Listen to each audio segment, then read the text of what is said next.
দেখ তো কেমন হয়েছে, কিরম হয়েছে? সুপার। Thank you. একদম রেডি কোকোনাট কুকিজ।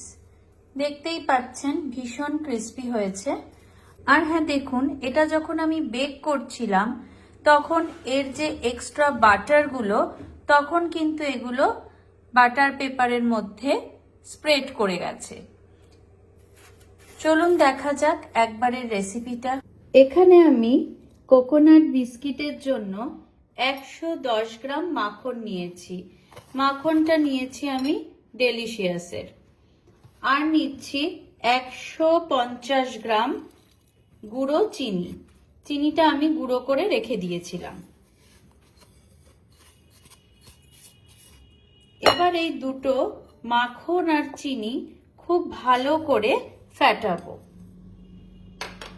যাতে একদম ক্রিম ক্রিম হয়ে যায়। এই হুইস্কার দিয়ে খুব ভালো করে ফ্যাটাবো। হ্যান্ড বিটার দিয়ে এই মাখন আর চিনিটাকে খুব ভালো করে বিট করতে হবে যতক্ষণ না একটা ক্রিমি টেক্সচার আসছে।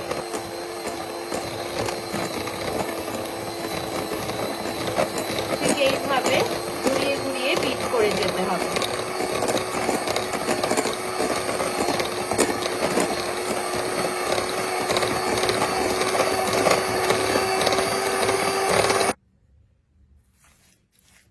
এটা পুরো একদম ক্রিমের মতো হয়ে গেছে।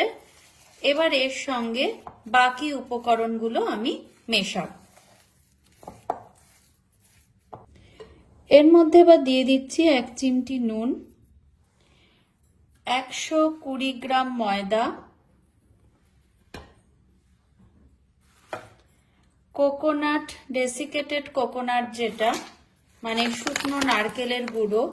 যেহেতু কোকোনাট কুকিজ বানাচ্ছি, এই কোকোনাটটা দিচ্ছি আমি 100 গ্রাম। এবার এখানে দেব কোকোনাট এসেন্স।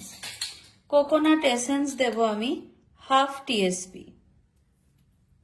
নন্দী কোম্পানির কোকোনাট এসেন্সটা খুবই ভালো, এছাড়া আপনারা ফ্যাবেরও নিতে পারেন। এবার এর মধ্যে দিয়ে দেব আমি বেকিং পাউডার।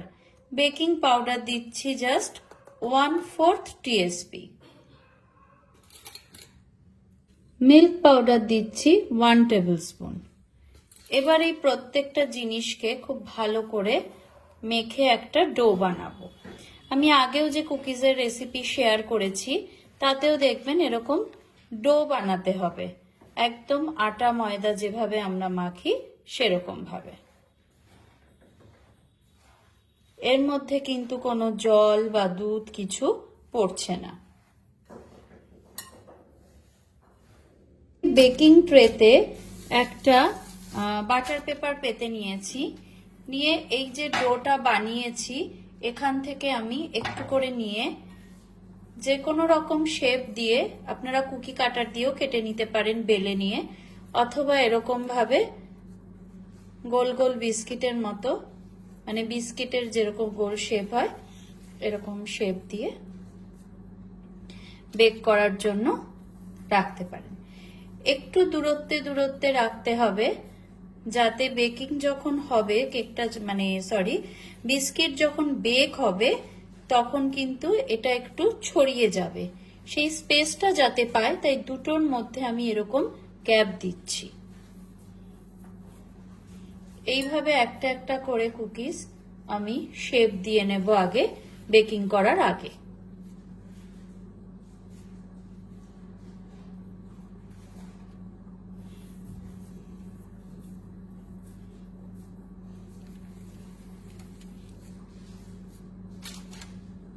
এবার এই কটা একবারে হয়েছে, আরো ডো আছে, অনেকগুলো হবে।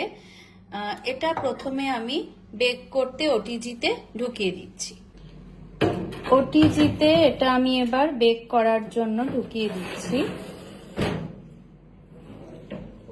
আগে 5 মিনিটের জন্য ওটিজি আমি প্রিহিট করে নিয়েছিলাম। এবারে এখানে আমি দুটো রডই অন করে নিচ্ছি, দুটো রডই কুকিজের জন্য অন করছি। টেম্পারেচার রাখছি আমি 140 বা 150 দিলাম, আর বেক করতে দিচ্ছি আমি 30 মিনিটের জন্য। এবার হওয়ার পর দেখব যে আরো করতে হয় কিনা। আমার এটা বেক করতে মোটামুটি 45 মিনিটস লেগেছে। তো এখন রেডি হয়ে গেছে, কিন্তু ভীষণ গরম, সেই জন্য হাত দেওয়া যাচ্ছে না। হাফ অ্যান আওয়ার পর আমি এটা বের করে দেখাবো।